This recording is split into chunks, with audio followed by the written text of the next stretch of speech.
ერთ ადამიანს რომ კითხო უნდა თუ არა ღმერთი იტყვის რომ უნდა. დღეს სადღაც ეს გულმხურვალება სადღაც მინავლებულია. ადამიანს წეღანაც ვქვი რომ უნდა ღმერთთან ყოფნა, მაგრამ არცალია. პრაქტიკულად ჩვენ ხშირად გვინდა დასვენება, მაგრამ ამ დასვენებით უფრო ვიხლებთ.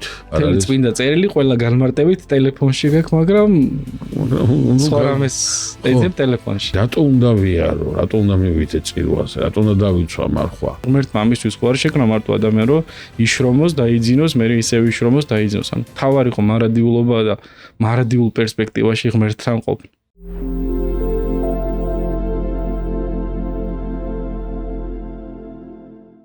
მოგესალმებით პოდკასტით ის რაც გვაერთიანებს 1700 წელი. დღეს ჩვენთან სტუმრად არის ყოვლადწმინდა სამების ლავრის არქიმანდრიტი ივანე ჭედლიშვილი. მამა ივანე, დაგლოცეთ. ღმერთმა დაგლოცეთ. დიდი მადლობა მობრძანებისათვის, სტუმრობისათვის. დღეს ჩვენ ვსაუბრობთ ძალიან მნიშვნელოვან, ძალიან ისე ჩვენთვის პრინციპულად მნიშვნელოვან თარიღზე, როგორიც არის საქართველოში იმდროინდელ ქართულ რეალობაში სახელმწიფო რელიგიად გამოცხადებისა იმ მოვლენისა, რომელსაც დღევანდელ დღემდე არ ტოვებთ, დღევანდელ დღემდე ვერტგულებთ ძალისებრ ჩვენისა. მამო, 1700 წლის შემდგომ დღეს თქვენ როგორც მოძღვარი, როგორც პიროვნება, რომელიც საღვთისმსახურო სივრცეში ხართ, როგორ შეაფასებთ ამ მოვლენას?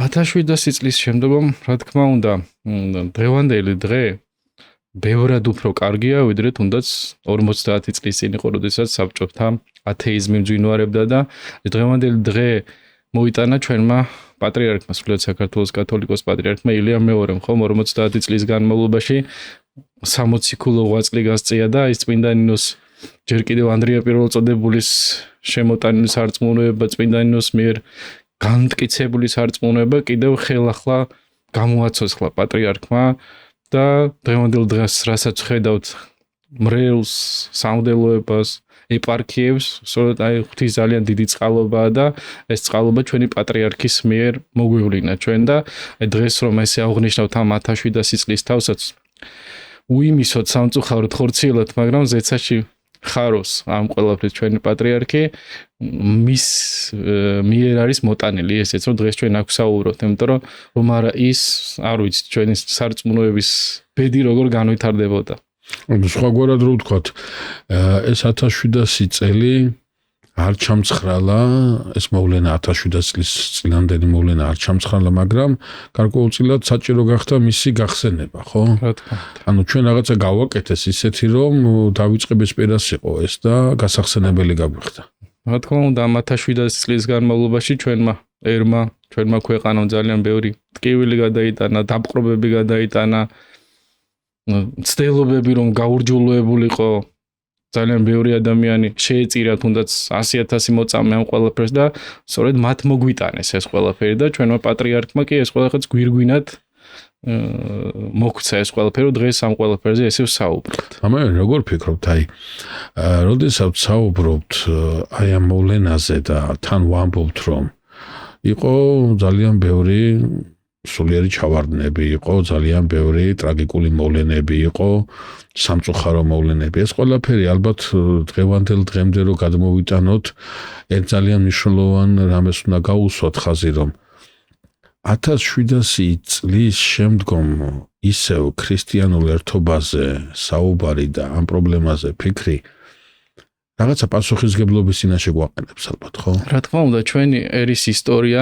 თქვენ კარგად მოგეხსენება, რომ ებრაელი ხალხის ისტორია ძალიან გავს, როდესაც დაივიწყებდნენ ღმერთს, მაშინ მოდიოდა უამრავი განსაცდელი და გადასახლებები და სიკვდილი და როდესაც მოუბრუნდებოდნენ ღმერთს, მაშინ ისევ ღვთისწყალობაც მოდიოდა მათთან და ვითარდებოდა ერი სულიერადაც და მატერიალურადაც და დღევანდელ დღეს შეიძლება ასე შევხედოთ, რომ ერი მობრუნებულია ღვთისაკენ. ბევრი არის ჩავარდნების, რა თქმა უნდა, მაგრამ ერთ ადამიანს რომ კითხო უნდა თუ არა ღმერთი იტყვის რომ უნდა. როგორ გამოსდის ეს სხვა საკითხი, მაგრამ უნდა მას ღმერთთან ყოფნა და ალბათ სოფლიოში ჩვენ ამით გამოვირჩევთ. ამიტომ უნდა ქართულ ადამიანს უნდა ღმერთთან. ესეც ძალიან საინტერესოა, არსებობს ეროვნული ხასიათი და ამ ხასიათის მატარებლები ვარ ჩვენ, მაგრამ აი ის რაც თქვით, მოდი ამას კიდევ უფრო სიღრმისეულად შევეხოთ. ჩვენ გვახსენდება პირადად მე ძალიან კარგად მახსოვს და გადატანილიც მაქვს ეს, რომ გასული საუკუნის 90-იან წლებში საკმაოდ გულმხურვალენი ვიყავით, როდესაც ტაძრები გაიხსნა და ტაძრები აივსო, ტაძრები ხალხს ვერ იტევდა, დაიწყო ტაძრების აღდგენა, მშენებლობა და ასე შემდგომ და ასე შემდგომ. დღეს სადღაც ეს გულმხურვალება სადღაც მინავლებულია. არ არის ის აღდგინება, არ არის ის სწრაფვა. თითქოს და განელდა, თითქოს და რაღაცა გავგრილდით ყველაფერი ამისადმი. რას მიაწერდით ამას? აი ეს ერთგვარი ბოროტის ხრიკია შეიძლება ითქვას, იმიტომ რომ ადამიანს წეგანაც ვქვი რომ უნდა ღმერთთან ყოფნა, მაგრამ აი არცალია, ეს ძალიან ცუდი ნათქვამია, ხო, რომ მოდის ადამიანი მაგალითად აღსარებაზე, რომელიც არ გამოჩენილა 6 თვეა და აი უნდა რომ მარხვაც დაიცვას, უნდა რომ აღსარება თქვა, სად იყავი?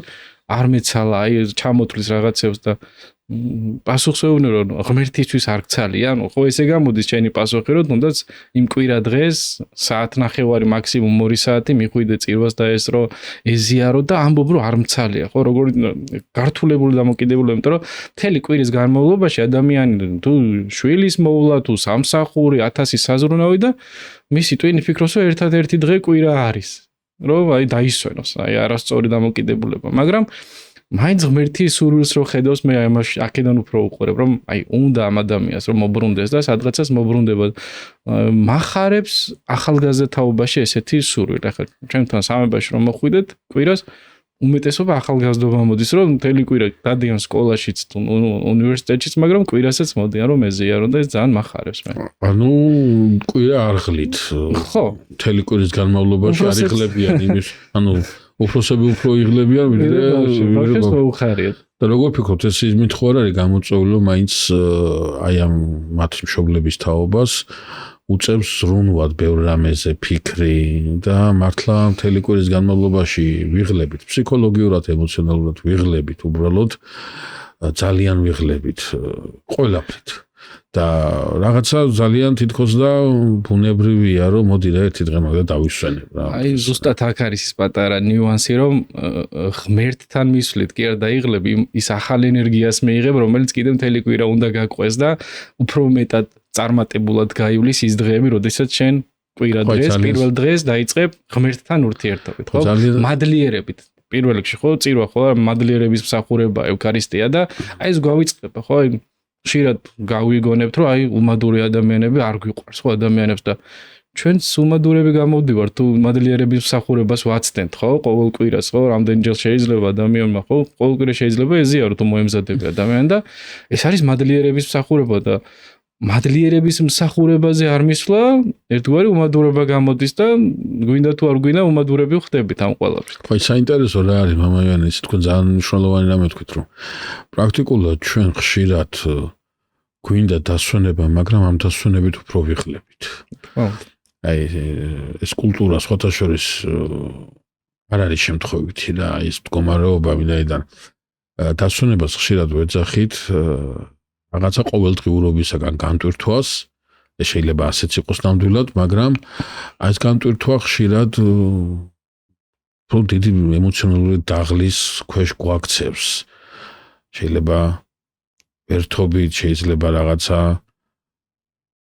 ხამის კლუბებს ვიმართავთ და ასე შემდგომ და ასე შემდგომ, მაგრამ იქ აღმოჩნდება, რომ პირიქით დაღლა გრძელდება, უბრალოდ სხვა სივრცეში გადაგვაქვს ჩვენი დატვირთვა. შეიძლება ითქვას, რომ დასვენების კულტურა არ გვაქვს აქედან გამომდინარე, იმიტომ რომ თუნდაც ის კვირა დღეს და სახლების უმეტესობაში ტელევიზორია ჩართული მაღალ ხმაზე, იმ საინფორმაციო გადაცემები, რომელმაც დაიქცა ქვეყანა და გონია რომ ამ დღეს ისვენებ და ის თავარი საზრუნავი ღმერთთან მისვლის, რომ შენ შეგიძლია ღმერთის სის და ხორცს ეზიარო, აი ყველაზე დიდს და მთავარს დედამიწაზე რაც კი ღმერთმა მოგცა, ხო? ამისგან თავს იკავებ და სხვა რაღაცებით ხარ დაკავებული და ხო, მაგრამ მომეიონე რა არის საინტერესო ისიც, აი როდესაც აქ ანდრია პირველწოდებული შემოდის, მინდანინო შემოდის სწორედ მოაქვს აი ეს ევქარისტიული მსახურება მოაქვს გეთანხმებით, მაგრამ თუ გააზრებული არ გაქვს ამის მნიშვნელობა. ხო, არ გამოვა ისე ამ უნდა მაიძულოს მე ახლა ახლა გავიგე ახლა საავდგომოდ შევღება ამ კვერცხებს და არ ჩამორჩები სხვას ხო კაი შობა და უწმინდესმა რაღაც ლამაზი ტრადიცია გაგვახსენა და ამ სანთლებს დავანთებ იმ ფანჯარასთან და რაღაცნაირად ამ შობის იმას აღნიშნავ მეცხვებთან ერთად არ ჩამორჩები ამას მაგრამ აი რატო უნდა ვიარო რატო უნდა მივიდე წირვაზე რატო უნდა დავიცვა მარხვა ეს დამოკიდებულება 1700 წლის წინაც ექნებოდათ იმდროინდელ ქართველებს კი იქ რელიგიური სივრცე იყო ეს მართალია ეს ასე იყო მაგრამ ყოველ შემთხვევაში ჭეშმარიტებასთან ამგვარი ლიტურგიკული დამოკიდებულების აუცილებლობაზე კითხვა მაშინაც გაჩნდებოდა ნუ მაშინ უპასუხა მოციქულმა უპასუხა მოციქულთა სწორმა და ისე უპასუხა რომ 1700 წლის შემდგომ ეს პასუხები არ გვავიწყდება და გვახსოვს ყოველ შემთხვევაში ეკლესია პასუხებს ინახავს მაგრამ დღეს ალბათ საჭიროა რაღაცა უფრო გასაგებიენით მივმართოთ რა ახალგაზრდობას რომ გავაგებინოთ უნდა მოვიდეს კი არა რატომ უნდა მოვიდეს რა თქმა უნდა თავად პირველი თავად უფალი იესო ქრისტეს სიტყვები რომ ვინც არ ეზიარება ჩემს სის და ხორცს ის ჩემთან ვერ მოვა ხო ესე თანამედროვე სიტყვით რა თქვა რომ ზიარების მნიშვნელობას ჯერ საიდუმლოსერობის დროსაც თუნდაც იოანეს სახარებაში მე-6 თავში ხო როგორც ესაუბრება ხო სისხლსა და ხორცზე უფალი ხო აი ღმერთთან აი ადამიანს როდესაც კითხავს შენ ვინ გიყვარს ყველაზე მეტად აუცილებლად უმეტესობა თქოს რომ მე ღმერთი მიყვარს ყველაზე მეტად რომ ეს პასუხი ისეთია რომ თუ არ იტყვი უკვე არასწორი პასუხია ხო მაგრამ აი ეს სიყვარული თუ არ მოქმედებაში თუ არ გადაიტანე აქ უკვე მოტყუებული ხარ შენ თავსაც ატყუებ და ღმერთს რა თქმა უნდა ვერ მოატყუებ მაგრამ თუ უკვე ტყუილში ცხოვრობ რომ თუ კი ამბობ რომ ღმერთი მიყვარს ყველაზე მეტად უნდა დაიწყო მოქმედება შენით ეკლესიით მოძღვართან ერთად რა თქმა უნდა უამრავი თუნდაც ეს პოდკასტიც მაგას მოემსახურება რომ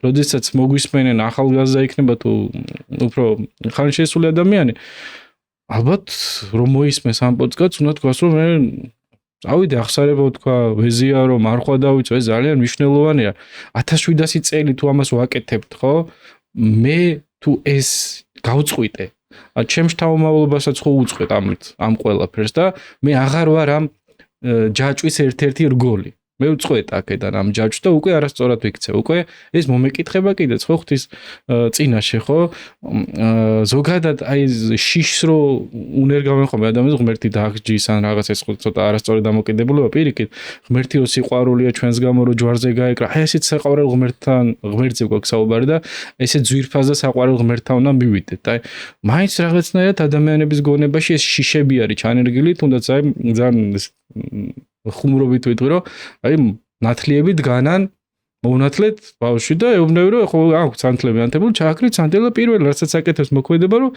ხელით ჩააქროს ეს სანთელი ნათლია რომელმაც პასუხისგებლობა აიღოს რომ აიღო რომ ბავშვი უნდა აღზარდოს პირველივე მაგალითად იწყებს სულის შეფერვა არ შეიძლება და ხელით უნდა აი ხო და აი მას ყოველთვის ვეუბნები ხომ რომ ეს არასწორია პირველი აი ზუსტად ამას ვეუბნები რომ ნათლია გახდი და პირველივე რასაც აკეთებ უკვე არასწორია და ეს დღევანდელ დღეს ხო რა ვიცი ყველაფერი ყველანაირი შესაძლებლობა რომ წაიკითხო მოისმინო გახმოვან და წიგნები რომელი გინა რა ყველა უმეტესობა ხო ჩვენი მართლმადიდებელი წიგნები თუ ვერ კითხულობ მანქანაში ხარ თუ ტრანსპორტში ხარ შეგიძლია მოისმინო აი გაიოლებულია ეს ყველაფერი მაგრამ ჩვენ მაინც უფრო მეტად დაშორებული ვართ ღმერთთან ამ ყველაფრით არ ვიცი აი რაღაც ისეთია ხო ახლოს არის ღმერთი და ჩვენ შორს ვართ ხო ეგ არის საინტერესო სწორედ რომ როდესაც იყო პერიოდი აი თქვა ჩვენი წინა პატრიარქი ახსენეთ რომელმაც მართლა 60 წელი გასწია იმ ეპოქაში ჩვენი საზოგადოების ჩვენი ქვეყნის წინაშე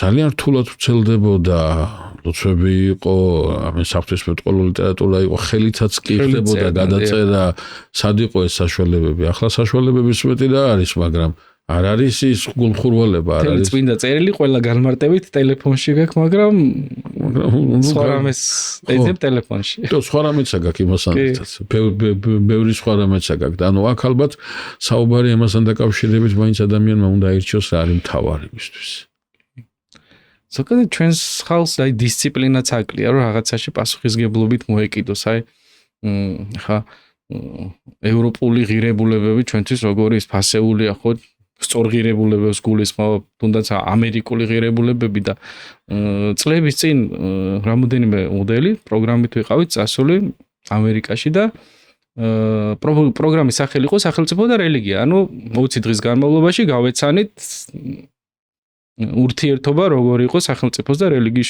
შორის. ერთ-ერთ ცნობილ უნივერსიტეტში, როდესაც ვიყავით და კვლევები გვითხრეს, რომ ამერიკის მოსახლეობის 70%-ს წამს ღმერთის, აღიარებს ღმერთია.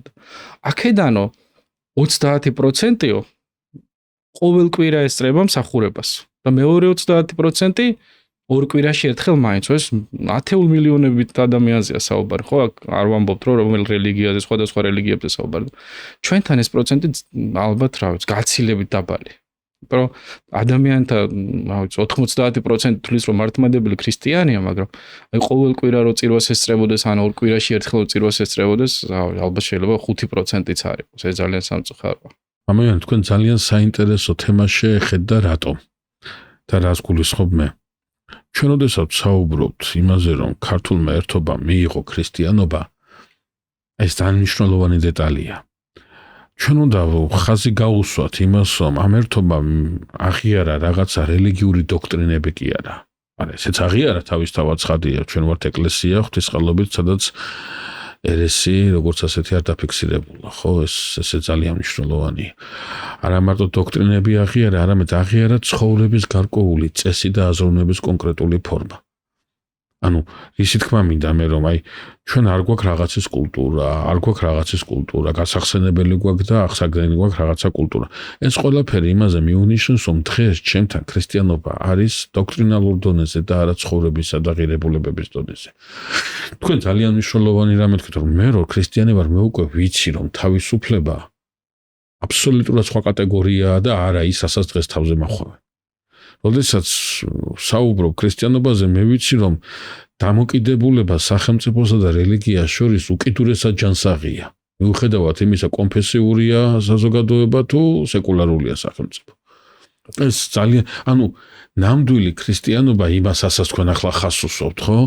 ძალიან ბევრ პრობლემას ხსნის საზოგადოებრივ დონეზე, სახელმწიფოებრივ დონეზე, მაგრამ ეს პრობლემები მაინც არსებობს. ეს იმიტომ, რომ ჩემთვის ქრისტიანობა არ არის გააზრებული.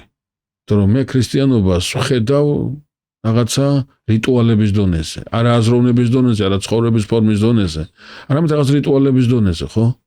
ძალიან სამწუხაროა ეს, რა თქმა უნდა. 1700 წლის წინ, როდესაც უკვე სახელმწიფო რელიგიად გამოცხადდა ქრისტიანობა, ეს ხო არ იყო მარტო სარწმუნოებრივი. ამ ყველაფერმა მოიტანა, რომ დაწერილი იყო, ეწმინდა წერილი, გადაწერილი იყო, გავრცელებული იყო, ასევე არქიტექტურა მოიტანა ხატწერა, რამდენიმე დაიწყო ამ ერთი ნაბიჯით, რომ მე ჩემი ერი უნდა იყოს ქრისტიანული ღირებულებების და რამდენი კარგი რამ დაიწყო აი ამ ერთი გადაწყვეტილებით და დღემდე ამ ყველაფერმა მოგვიტანა ჯვრის მონასტერს რომ უყურებ და გვიხარია მე-6 საუკუნის არის და მანამდეც ყوارის აღმოჩენილი სხვადასხვა რამდენი სიკეთე მოიტანა ქრისტიანობა, მაგრამ თავარი სიკეთე მოგვიტანა ის რომ ჩვენ შეგვიძლია რომ მარადიულ ყოფაში ვიყოთ ღმერთთან ერთად. ჩვენი მარადიულობა ხო გარდაუვალია, ყველა ადამიანი მარადიულად ვიქნებით ის მადლით, მაგრამ ის მარადიულობა რომ შეიძლება იყოს 60-ში და შეიძლება იყოს ჯოჯოხეთში, ხო? ეს მარადიულ ყოფაში ადამიანი და ამიტომ ის მარადიულობა თავისთავად არაფერს არ ნიშნავს თუ ჯოჯოხეთში მოხდება, მაგრამ კარგია თუ 60-ში მოხდება ადამიანი და ამიტომ ამ მარადიულზე ფიქრი, მარადიულზე ზრუნვა უნდა იყოს ჩვენი მთავარი საზრუნავი, ხო? როგორც წეგანო აღნიშნეთ, რომ ყველაზე მეტად ვინ გიყვარს თუ კითხავ ადამიანს ღმერთი, რატომ? იმიტომ რომ ის მპირდება მარადიულს და მთავარ ცხოვრებაში და ეს ყველაფერი ჩემთვის უნდა იყოს ნომერ პირველი საზრუნავი და არა სახლი, აგარაკი, სად გავფრინდე, რა გავაკეთო, როგორ ვიცხოვრო, ან ტაძარში რომ შევალ, სანთლები მხოლოდ იმისთვის ვანთ, რომ შვილების ჯანმრთელობა, რაღაც ბედნიერება, კარგი კარიერა, ჩაბარება, არა, პირველი საზრუნავი, ხო, უფალი რასაც გვეუბნებო, რომ თქვენ ეძებეთ სათასასუფეველი და რაც გჭირდება, ყველაფერს მოგცეთ. რაღაც ჩვენი აზროვნობა მაინც პირიქით გამოდის ხოლმე, რომ სათასასუფეველს საერთოდ არ ვეძებ და აი ამ ყველაფერს ვითხოვთ უფლისაგან, რომ ეს მინდა რაღაცა მოთხოვნების ობიექტივით ყავს ღმერთი, რომ აი ეს შემისული და მე ან ცხარს დაგიკლავ, ან რაღაც გადავრჩი მანქანი თავარი და ეხლა ცხარი უნდა წავიყვანო სადღაც. ნუ რაღაცა ჭიდაობაში არის, როგორც აი იაკობის ბრძოლა რო აღმერთს, თუ ჭიდაობაში ვართ რაღაცა ჩვენს თავთან ღმერთში, რომ აი რა ვაკეთოთ, როგორ ვაკეთოთ რა. ხوار ფიქრობთ რომ ეს ყველაფერი მაინც არის აი მოდი ამ ტერმინს გამოვიყენებ ფარისეულური დამოკიდებულება, ფარისეულური ქრისტიანობა. როდესაც მე კმაყოფილი ვარ რაღაცის გაკეთებით, ჯერ უკვე პრობლემაა, როდესაც მე რაღაცის კმაყოფილი ვარ, ეს უკვე პრობლემაა, ყველა სფეროში ასია. როგორც კმაყოფილება შემოდის იმ დოზით, იმ უარყოფითი დოზით, რომელსაც რაც მე გიბიძგებს, რომ შენ უკვე გააკეთე ყველაფერი და საკეთებელი აღარაფერი გაქვს, კმაყოფილი უნდა იყო უკვე ამით. აი, ამის შემდგომ ჩემი რელიგიური ცხოვრება პრაქტიკულად რღვევას იწყებს, ხო? რა თქმა უნდა, ის რომ ჩვენ ღვთისმშობლის წილხედრები ვართ და მართლმადებლები ვართ და შემოგვინახეს წინაპრებმა, ამით მხოლოდ დაქადნება რომ ეს აი გაგვიკეთეს და მე აღარაფერი არ ვაკეთო, რა თქმა უნდა, უდიდესი ფარისეულობა, აბა მეტი რა არის, ხო?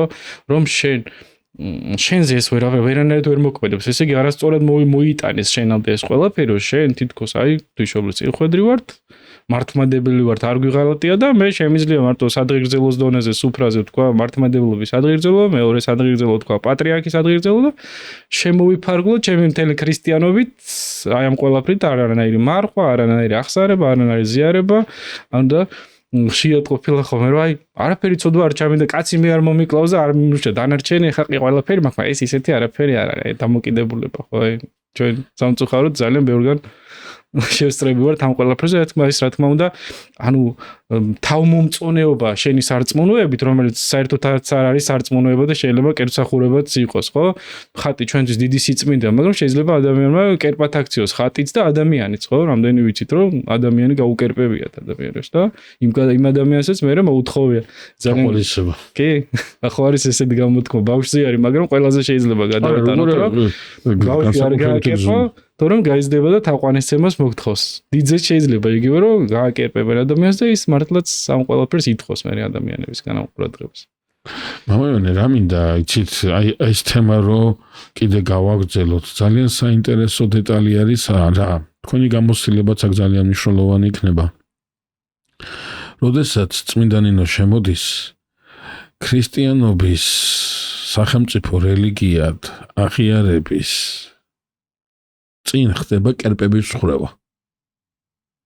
კერპი მარტო გამოსახულებითი ბომონი არ არის, ვთქვათ, რომ რაღაცა კანტაკება დგას და ესეც არის, მაგრამ მარტო ეს არ არის, შეიძლება ადამიანისათვის კერპი გახდეს ყველაფერი, რაც ჩაანაცვლებს ჭეშმარიტებას, რაც ჩაანაცვლებს ღმერთს, ხო? ყველაფერი შეიძლება კერპი გახდეს, როდესაც შენთვის ხსნის მომტანია რაღაცა პროგრამა, რაღაცა ფსიქოლოგიური ვარჯიში, რაღაცა ასეთი, ასე შემდეგ და თავარ რამესთან არ მიდიხარ და თავარ ვინმესთან არ მიდიხარ, ხო? ეს ყველაფერი პატარ-პატარა ღმერთებად გექცევა შენ. რა კითხვა მაქვს თქვენთან, აი თქვენ რამდენჯერმე ხაზი გაუსვით და ეს ძალიან სასიხარულოა, რომ ტაძარში ახალგაზრდა ბრეული ჭარბობს. ეს ძალიან სასიხარულოა მართლა, მაგრამ თქვენ როგორ ფიქრობთ, აი დღეს თანამედროვე ახალგაზრდობას რა კერპები აქვს, რომლის დამსხვრევის გარეშეც ის უბრალოდ ქრისტიანობაში ვერ წარემატება? ალბათ არა მარტო ახალგაზრდებს, უმეტესობას ჩვენს ყველას რაღაც ერთგვარი დიდების მოყარეობა, რომ მე ვიყო წარმატებული და ხალხმა მაღიაროს. მაგრამ წარმატებული ვიყო ხო ცუდი არ არის? წარმატებულობა არ არის, მაგრამ ხო რომელსაც წინ ყოფა უნდა ის უკან აღმოჩნდება ხოლმე და ეს წარმატება, სწორი წარმატება ხო მოდის სიმდაბლით და არა პატივმოყარეობით, რომ აი რაღაცა იმისთვის გავხდე მე წარმატებული, რომ ხალხმა მაღიაროს. წარმატებული უნდა იყო, რომ შენ პროფესიონალი ხარ შენი საქმეს, სწავლობ, კარგად, შრომობ ძალიან ბევრს, რომ ეს თავისთავად მოიტანს წარმატებას, მაგრამ შენი თვით მიზანი თუ არის ის წარმატება, რომ ხალხმა მე გაღიან, რომ შენ ძალიან მაგარი ხარ, ეს რა თქმა უნდა ამ პარტავნებას შეიცავს. საქმეც ეს არის, ნახეთ მამაიან რა მინდა და თქვენ ძალიან ისეთი კარგი ის გამოხატეთ, რომ მე საქმე მჭირდება წარმატებისთვის თუ წარმატება მჭირდება საქმისათვის. გააჩნდა მე სიყვარული რისი მაქვს, წარმატების სიყვარული მაქვს თუ საქმის სიყვარული მაქვს. ამიტომაც არის ხშირად ბევრჯერ საქმე არ გამოდის, იმიტომ რომ ჩემი მიზანი სინამდვილეში არის არა რაღაცა საქმე ვაკეთო, არამედ ის თუ წარმატებას მე მივახცევ, თუ ამ დიდებას მივახცევ, არა ამ საქმის კეთებით, არამედ სხვა რამით, მე თავისუფლად დავტოვებ ამ საქმეზე იმ სხვა რამეს მოვკიდებ ხელს. აი თუნდაც დღევანდელ დღეს ძალიან აქტუალურია სპორტი, ხო? ადამიანს, რომელსაც სპორტსმენობა უნდა დიდებული სპორტსმენობა, ხო? რისთვის ჭირდება, ხო? თუ კი ის ადამიანი ძალიან ბევრს იშრომებს, დილით ადრე ადგება, რეჟიმს დაიცავს, ანუ იწვალებს, ძალიან ბევრს იშრომებს და იწვალებს, ის აუცილებლად მიაღწევს წარმატებას, მაგრამ თუ კი უბრალოდ იმისთვის მიდიხარ ვარჯიშზე, რომ რაღაცა დროს დაგიძახებენ და სადღაცა დიდ გუნდში ითამაშებან რაღაცა, ესეთი ადამიანები თითქმის არ აღწევენ, ხო, წარმატებას, იმიტომ რომ იქ იკარგებიან, ანუ არის ხოლმე შემთხვევა, როდესაც ადამიანი თავის თავს უფრთხილდება, რომ აი მომავალში უნდა დაუძახონ, რომ აი ელოდებიან და ეხლა თავს უნდა გაუფრთხილდეს. თუ ეხლა გხედავენ, რომ შენ თავს უფრთხილდები ზოგავ, ვინ წაგიყვანს, ხო, საქმისათვის თავი არ გაგადადებული. ხო, რაღაც ელოდები რომ დაგიძახებან. თუ აი იმ პატარა მცირეში დაგინახავენ, რომ შენს თავს არ ზოგავ. სახარებაში ხო ესე წერია, რომ მცირეზე ერთგული დიდზე დადგინდება, ხო? აი მცირეში თუ ხარ ძალიან გამეტებული შენი თავის, ყოველთვის უფრო დიდ წარმატებას მიაღწევ, მაგრამ მცირეშიც თუ რაღაცას ცოტაც მოიკოჭლებ და უბრალოდ რაღაცა ტვინში გაკერთის, აი რაღაცა დიდ წარმატებას უნდა მიაღწიო და აი დაგიძახონ და მიიღო ეს წარმატება, ესე არ მოდის ეს წარმატება. მე რამდენიმე გაცხრება რჩება, როდება, როდესაც აღმოჩნდება, რომ არ გეძახიან შენ თავზე რომ წარმოდგენები ქონდა, იმის მიასეცაც არ წარმოადგენს სინამდვილეში, იმიტომ რომ არ გიშრომია საამისოდ. და ხდება ეს იმედგაცრუება, ხდება ძალიან ისეთი დამოკიდებულება გიჩნდება მე სხვისადმი, ცხოვრებისადმი, საზოგადოებისადმი. აი, მთელი დღის განმავლობაში ხო უბრალოდ ადამიანი ფიქრობს, ხო? საუბარზე მეძე უფრო მეც ვფიქრობ. და ამ ფიქრის დროს ვინ გვესაუბრება, ამასაც ძალიან დიდი მნიშვნელობა აქვს, ხო? რას გულისხმობ ახლა? თუ კი წმინდა წერილს ვიცნობ, წმინდა მამებს კითხულობ, ხო? ამ ფიქრის დროს მოდის ეს დარიგებები მათგან, სახარები და მამები და თუ კი ამ ყველაფერს არ ვიცნობ და საუბრობ ჩემს თავთან. ვინ მარიგებს ისევ ჩემი თავი და ვინ რომელი ჩემი თავი, გამოუცდელი, წაუკითხავი, უშრომელი, ხო და როგორ დარიგებებს მოგწევს ახლა გაუნათლებელი ადამიანი, ხო არასწორს და თავისთავად აი ეს განვითარება არა მარტო ფიზიკური, პირველ რიგში ინტელექტუალური გჭირდება, სწორი ინტელექტუალური განვითარება, რომ ეს პასუხები ღმერთი კი არ გამოგეცხადება და ყურში კი არ ჩურჩულებს ანგელოზი, აი ესე გააკეთე, ესე გააკეთე. აი ეს ყველაფერი გამოცდილება, წმინდა მამების, სახარების დარიგება გჭირდება იმისთვის, რომ ეს სწორი პასუხები ჩვენთან მოვიდეს. და ეს გვეხმარება ამ ყველაფერში, რომ ჩვენ გავაგრძელოთ სწორად ცხოვრება. ალბათ ამ პრობლემის მომიჯნავე თემაა და შორს არ წავალთ თუ დავსვათ ამ კითხვას, რომ ჩვენ ალბათ პრობლემა გვაქვს ასევე პასუხისგებლობის აღების. როგორ ფიქრობ პასუხისგებლობას? რატო გეუბნებით ამას იცით, რომ აი დღეს თუ დავაკვირდებით, ყველაზე ხშირად ისმის ფრაზა უფლებები. უფლება, განაისო უფლება ცუდი, არა, უფლება უპრინციპულესია და უმნიშვნელოვანესია, მაგრამ ხოლოდ მას შემდეგ, როდესაც მე გააზრებული ჩემი პასუხისგებლობა და ამ პასუხისგებლობის რეალიზებაში ხელი მეშლება, ამ დროს ვითხოვ მე უფლებას, მაგრამ როდესაც მე პასუხისგებლობა უკუგდებული მაქვს და მხოლოდ უფლებებზე ვარ ორიენტირებული, ეს ალბათ გამოძახილია სწორედ იმ დიდების მოყვარეობისა, რომლის შესახებაც ცოტა ხნის საუბრობთ, ხო? და როდესაც მე რაღაცა ვთქვათ, რაღაც პოსტს ვთავაზობენ, რაღაცა სოციალურ საფეხურზე, მაღალ საფეხურზე ავდივარ შედარებით, სხვასთან შედარებით, ხო? მე უნდა გააზრებული მქონდეს, რომ ამ საფეხურზე მე მაქვს არა კომფორტული სავარძელი, არამედ მე მაქვს აქ უძილო ღამეები. პასუხისგებლობას ვიღებ რაღაცაზე, ხო? ხო, რაღაც ეს ეგოისტური დამოკიდებულება, ეს უფლებები არის, რომ მე მინდა ესე, მე მინდა ისე და ის მოვალეობები, რაც შენია, ხო, ღვთის წინაშე, ერის წინაშე, ოჯახის წინაშე, ხო, რაღაცა არ მოდის ეს ყველაფერი შენში სწორად, ხო? რა მოვალეობები გაქვს ადამიანს ღვთის წინაშე, რა უნდა აკეთო, საიდან უნდა გაიგო, ვინ უნდა გითხრას, ხო? ეს ხომ შენი გასაკეთებელია ხა. ძალით იუდა არ აცხონა ღმერთმა, თავისუფალი ნება ქონდა და საოცარი გარემო ქონდა იუდას. მაცხოვარი, მოციქულები, ღვთისმშობელი და დაიკარგა. წარწყდა და აი ლოტი, რომელიც მართლა ისეთი მაგალითია, სოდომ გომორში ცხოვრობდა, წმინდანთა დასშია და ასე რომ გარემოსაც როგორ არა აქვს მნიშვნელობა, მაგრამ ყოველ შემთხვევაში შენ შეგიძლია რაღაც აკეთო, ისეთი რომ გარემო თუ არ გიწყობს ხელს, შენ მაინც გაქვს ღმერთისგან ის წყალობა, რომ რაღაცა შენ თაკეთე და ღმერთთან მიხვედე.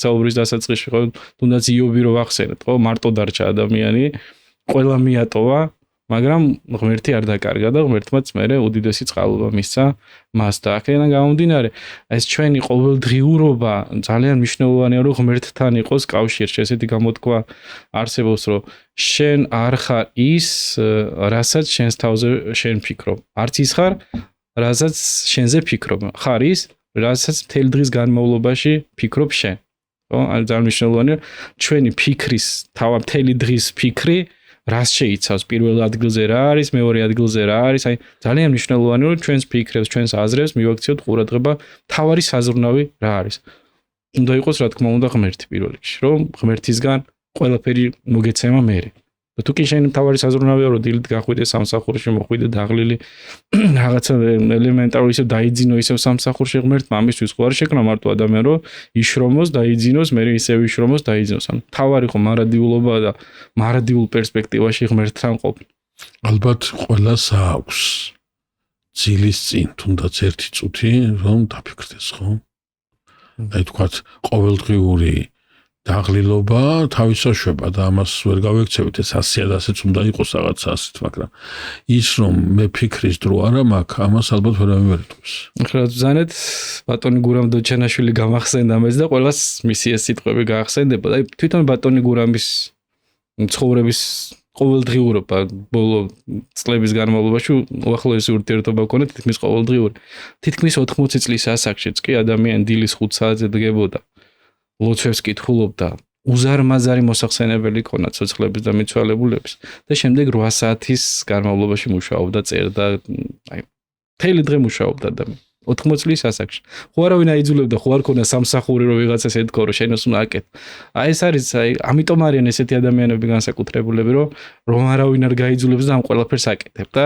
ეს ძალიან ბევრს ნიშნავს ხო მაგრამ ალბათ ბატონ გურამი გწნობდა ყველაზე დიდ რამეს ხო პასუხისგებლობას საზოგადოების წინაშე, მკითხველის წინაშე, ღვთის წინაშე და ეს პასუხისგებლობა იყო რომ მას აი ზუსტად მთელი ჩვენი პოდკასტის სწორედ ამ პასუხისგებლობას ეხება რომ აი ადამიანს არავინ არ აიძულებს და თვითონ აკეთებს ამ ყველაფერს რაღაც იმაში შენ თავს მაინც უნდა აიძულო რომ აკეთო რაც ნელა მოვა მე ეს შედეგი ამ ყველაფერს ჩვენთან როგორ არის ჩვენთან საუბარია ხოლმე დღეს თუ მე ჩემ თავზეა საუბარი უფლებებზე ვსაუბრობ, მაგრამ თუ სხვაზეა საუბარი მოვალეობებზე და პასუხისგებლობებზე.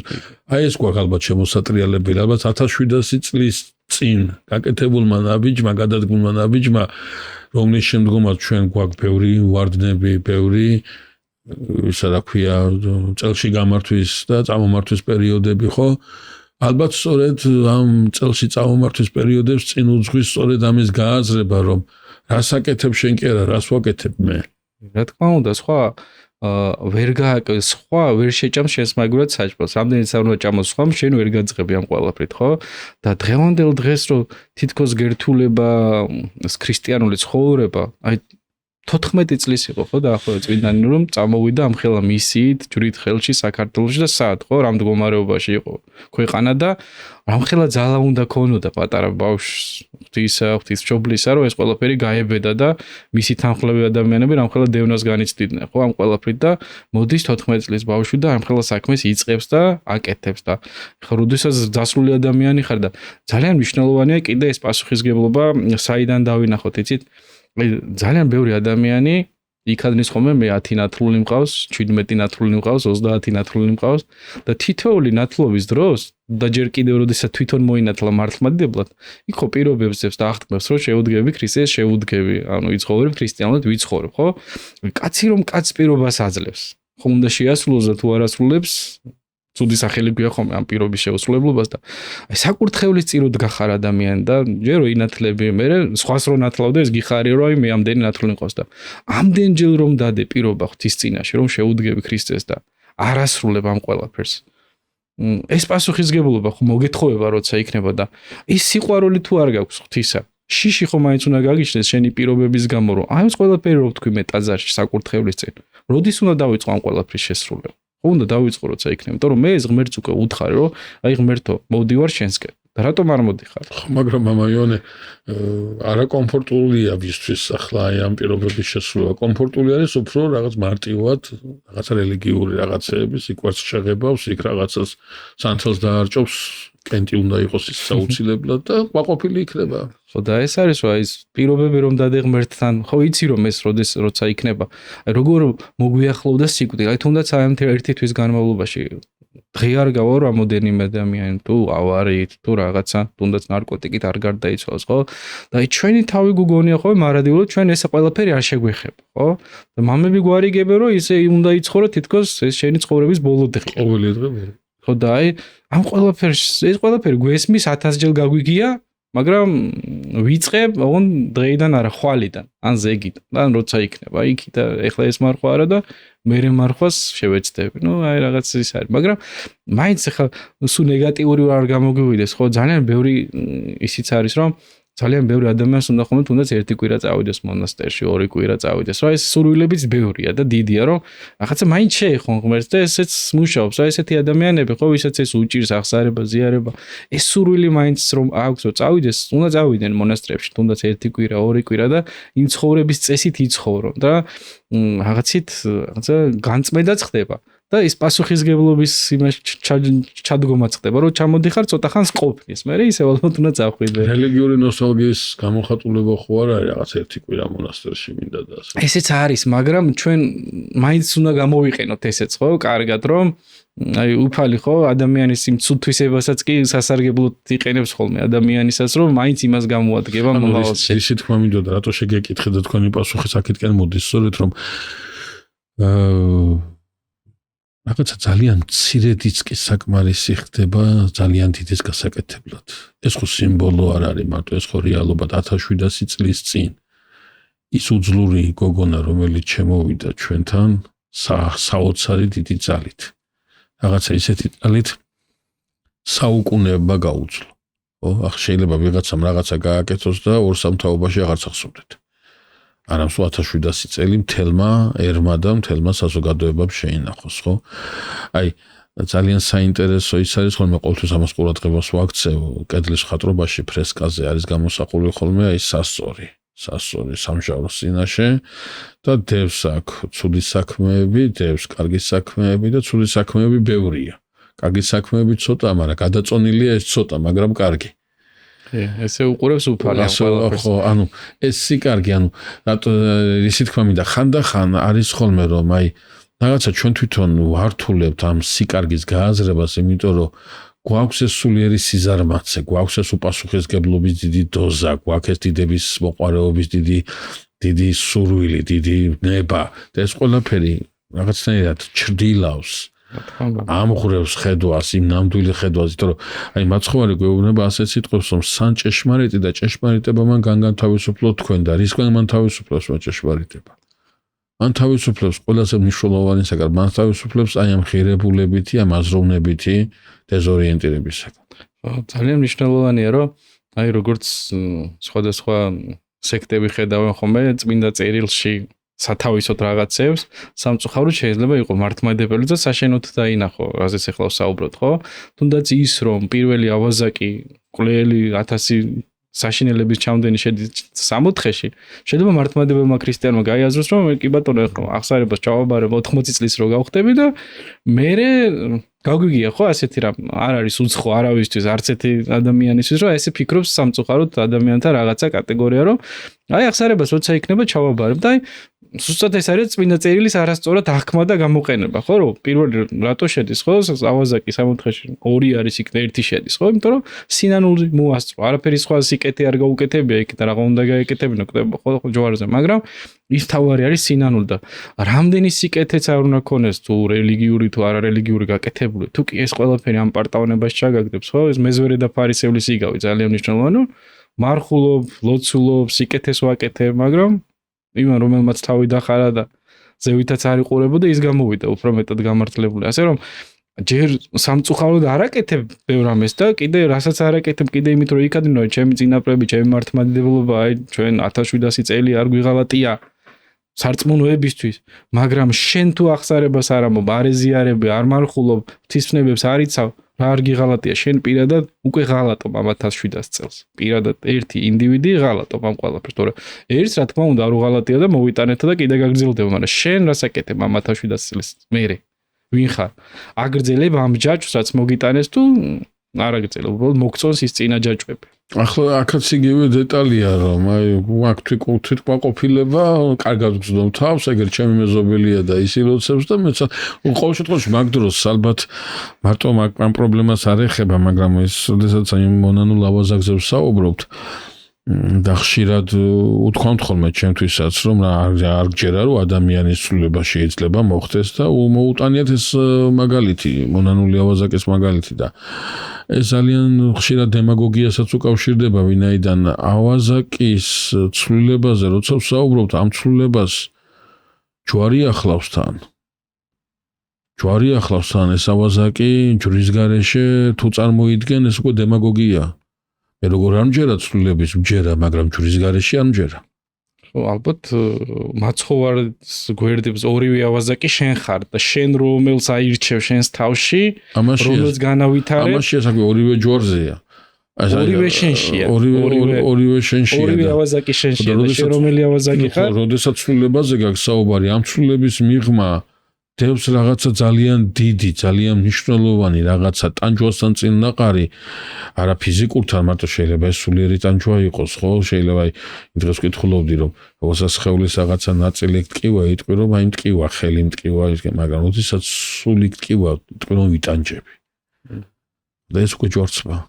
ეს უკვე ძალიან მნიშვნელოვანი რამეა და აქ ამ ცვლილებას ავისავაცხადია ყოველთვის აქვს შედეგი.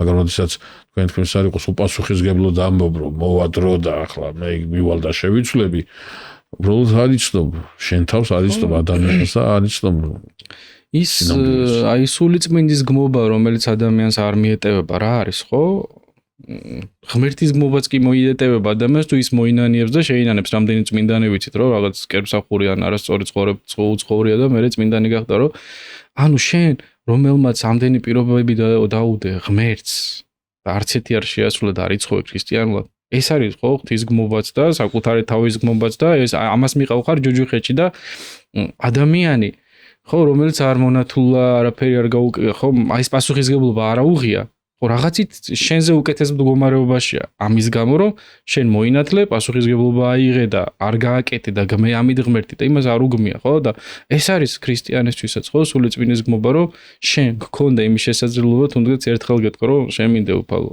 არასწორად ვიცხოვრე და ამით ავაზაკივით სამოთხეში მოყვება და სიჯიუტერაც არის ანუ მამაიონე ნახეთ ჩვენ ამ საუბარში ერთი ძალიან საინტერესო დეტალიც გამოიკვეთა რომ თუ ამ 1700 წლოვან ისტორიას მივაქცევთ ყურადღებას აქ მარტო 1700-ი არ არის გაცილებით ჯერ კიდე ანდრია პირველ წოდებულ შემოაქვს ჩვენთა ქრისტიანობა და 60 ქულუა ის თემი და ეს კრებული რომელიც შემდგომ ხმამაღლა აღიარებს ქრისტეს მაგრამ ყოველ შემთხვევაში 1700 წელია როდესაც სახელმწიფო რელიგიადაა გამოცხადებული ხო ანუ აღიარებულია რაღაცა სახელმწიფოებრივ ნორმად აი ეს რელიგია თუ ამბობთ რომ იყო პერიოდი რომ შენდებოდა ქვეყანა და წარემატებოდა და ამბობთ იყო პერიოდი როდესაც ინგრეოდა ქვეყანა და იქცეოდა ამ ყველაფერს ხო აქვს რაღაც წინაპირობა არსებობს შენების წინაპირობა და არსებობს ნგრევის წინაპირობა და ეს ყველაფერი თუ კიდევ ჩაუღრმავდებით აღმოჩნდება რომ მოდის თაობა რომელიც აშენებს და მოდის თაობა რომელიც ანგრევს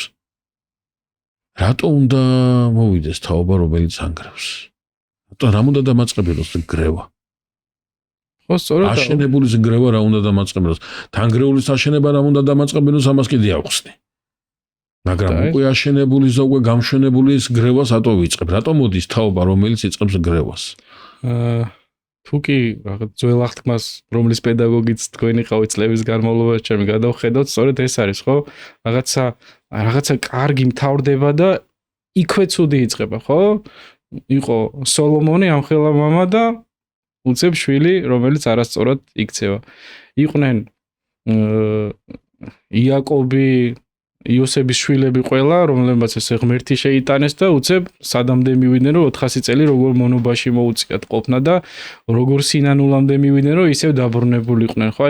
ეს მონაცვლეობა როგორც ერში არის, ასევე თითოეულ ადამიანშია, რომ ყოველდღიურობაში, რომ შენ დღეს რომ ცდილო რომ სულიერად იცხოვრო, ხალ შეიძლება რაღაცა ისევ რაღაცა შეგეშალოს, მაგრამ აი ეს არის დღევანდელ დღეს ჩვენთვის ძალიან დიდი სიხარულის მომნიჭებელი, რომ ჩვენ გვაქვს შესაძლებლობა რომ აღსარებო თქვა, შევინანოთ და ისევ დაუბრუნდეთ იმ სწორ საწყისებს.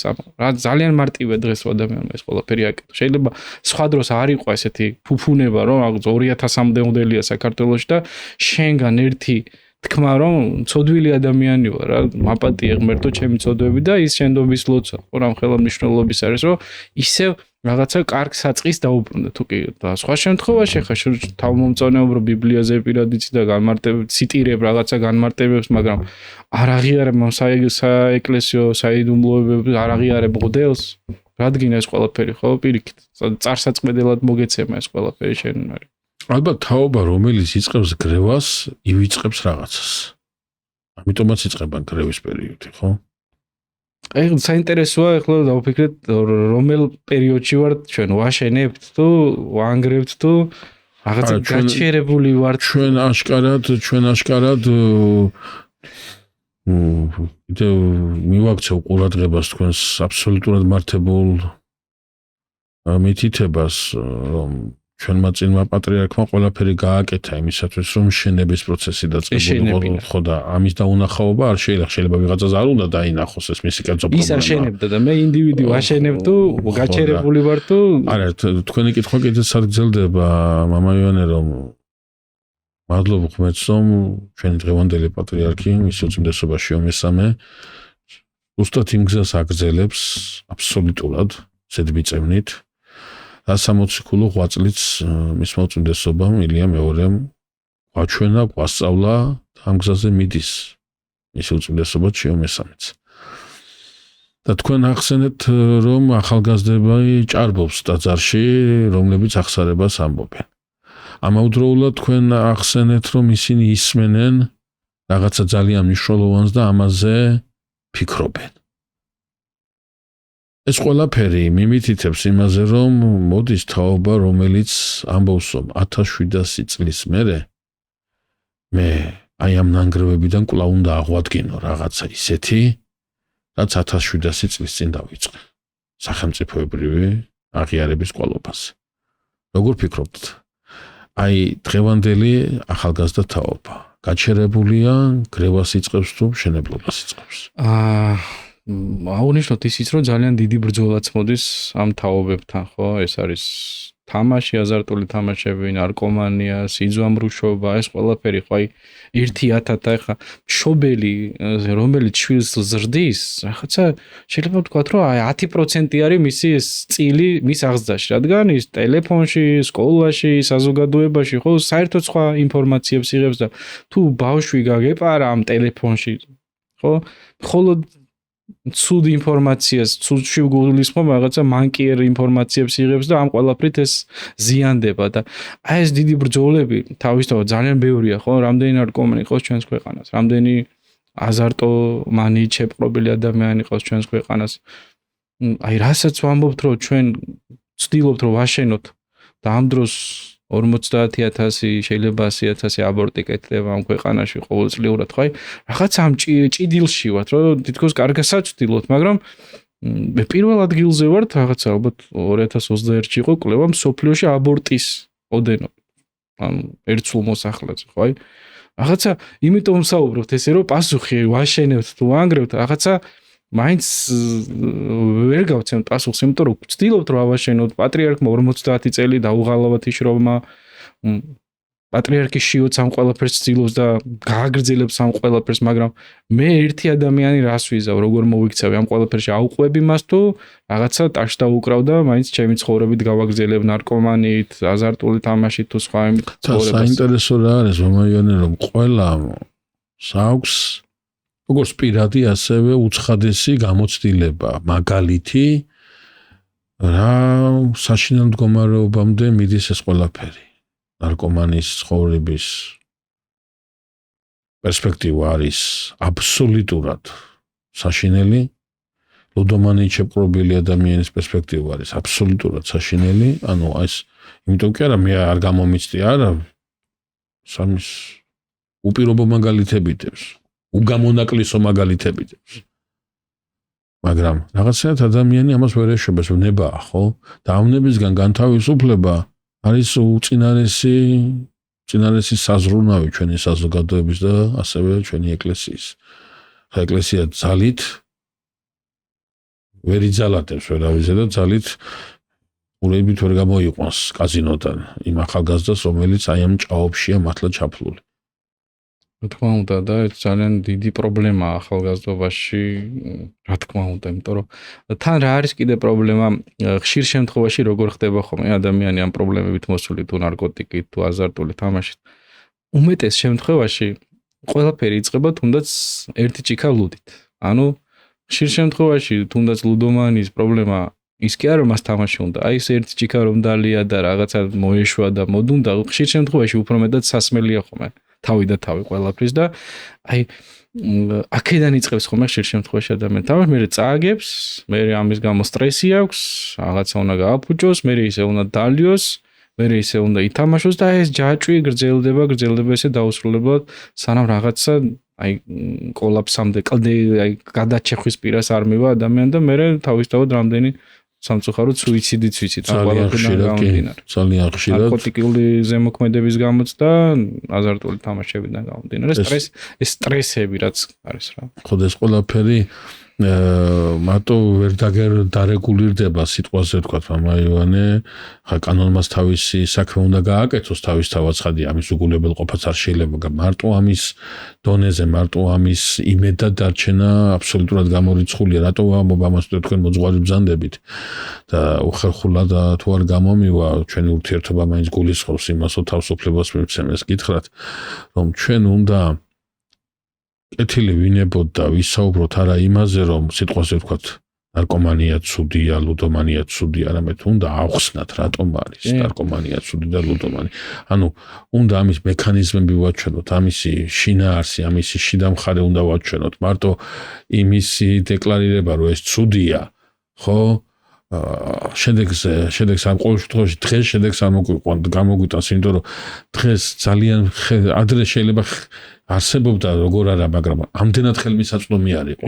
დღეს ძალიან ხელმისაწვდომია. აი ერთი იმედი რაც გაჩნდა ამ ბოლო პერიოდში, პატრიარქ ილია მეორის ლოცვა კურთხევით, მე ხა პატრიარქმა შიომ ძალიან დიდი ძალისხმევით და ზღირებულებითი განათლება რომ შედის სკოლებში და მოძღვარი იწყებს ძალიან პატარა კლასებიდან ბავშვებთან ურთიერთობას. რა თქმა უნდა, ეს არის ღირებულებები ჩვენი, რა არის სწორი და რა არის არასწორი ღირებულებები და ამაზე საუბარი მოგვიწევს ახალგაზრდა თაობასთან და დიდწილად ეს ყველაფერი რაც უფრო მეტი იქნება სასულიერო პირი ამის სრულიად სკოლებში შევიდეს და არა მარტო სასულიერო პირი შეიძლება რომ ეს სწორი ღირებულებები მიაწოდოს ახალ თაობას, რა თქმა უნდა ეს ძალიან შემცირდება, ძალიან ეს არც აბორტის შემცირდება, მოთამაშეც აღარ გვეყოლება იმდენი და არც ნარკოტიკს აღარ გაეკარება ადამიანი, როცა სწორად აუხსნით რა არის ამაში ცუდი. და ის სწორად იაზრუნებს. რა თქმა უნდა, ეს იმიტომ რომ დაკარგული ახალგაზრდა და რასაც თავაზობენ ძალიან ადვილად ენდობა. იმიტომ რომ ეშმაკს დახვეწილი აქვს თავისი მეთოდები როგორ შევიდეს. თანამედროვე ტექნოლოგიურ სივრცეში ეს აბსოლუტურად მარტივად. ვინ არიან ხო?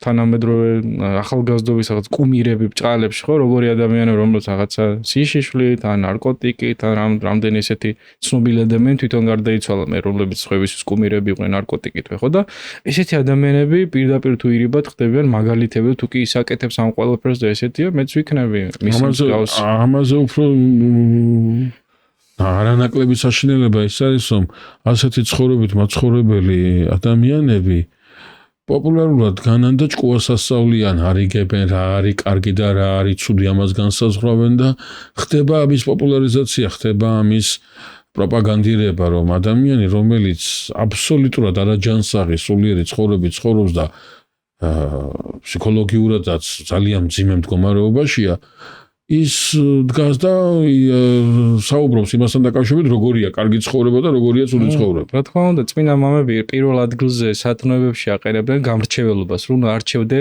თეთრსა და შავს, ხო? აი დღევანდელ დღესაც ხო ყველას გაუგია გამოთქმა, რომ დანით შეიძლება კაციც მოკლა და პურიც დაჭრა. მაგრამ როდესაც პროპაგანდა მიდის რომ კაცი მოკალი, ეს თანაბარი აღარ ხდება 50-50-ზე აღარ არის, იხრება ხო? კაცის მკვლელობისკენ. შეიძლება თანაფარდობა იყოს 10-90-თან. და ეს პროპაგანდა რა თქმა უნდა ცუდია და ჩვენს ფაქტიურად ამ ყველაფერს ვეწინააღმდეგებით, კარგი გაგებით რომ ჩვენს პროპაგანდის, კარგი პროპაგანდას ვეწევით რომ ადამიანებმა სწორი ფასეულებები მიიღონ და სწორად დაიწყონ აზროვნება და ღმერთს მოერგოს მათი აზროვნება. აბსოლუტურად გასახვევით მამაიონი, ჩვენი საუბარი სამწუხაროდ დასასრულს უახლოვდება. მე მინდა დაგისვათ კითხვა, რომელ კითხვასაც ბოლოდნად ყველა ჩვენ სტუმარს უსვავთ ხოლმე. აი გავიდა 1700 წელი. მას შემდეგ რაც ჩვენმა ერთობამ სახელმწიფო რელიგიად გამოაცხადა მეფე მირიანის წინამძღოლობით ქრისტიანული რელიგია. აი 1700 წლის განმავლობაში გამოყავით ერთი პიროვნება, რომელსაც განსაკუთრებულ ყურადღებას მიაქცევდით, რომელმაც რაღაცნაირად აჩვენა თავისი ცხოვრები, თავისი ღვაწლით ამ 1700 წლოვანი ისტორიის განსაკუთრებულობა. ერთი ისტორიული პიროვნება. შორს არ წავალდა სრულიად საქართველოს კათოლიკოს პატრიარქ ილია მეორეს სიტყვი. იმიტომ რომ რეალურად ამდენი რაც მან აკეთა 50 წლების განმავლობაში მისი გულიდან გამომდი, მისი მამა მთავრობიდან გამომდი, ის ნამდვილად ბიბლიური მამა იყო და მამა არის და აი რაღაცა მიგვიძღვებოდა აღთქმული ქვეყნისკენ და ძალიან ბევრი გააკეთა, რომ ჩვენ იქამდე მიგვიყვანოთ. ახლა ჩვენ შევალთ თუ არ შევალთ, უკვე ჩვენ გვასწავლა ეს ყველაფერი მან და არა მარტო გვასწავლა, მთელი საუკუნეებს გაყვება მისი სწავლებები და მე მას ვემადლიერები ყველაფრისთვის. ვფიქრობ, რომ მაინც შევალთ. სამის ძალიან დიდი იმედი, მით უმეტეს რომ ამის ძალიან ბევრი წინაპირობა არსებობს. დიდი მადლობა სტუმრობისათვის, დიდი მადლობა საინტერესო საუბრისათვის. თქვენთან იყო პოდკასტი ისაც გვაერთიანებს 1700 წელი. მოიწონეთ ჩვენი ვიდეო და თუ მოგეწონათ ის გამოიწერეთ ჩვენი არხი.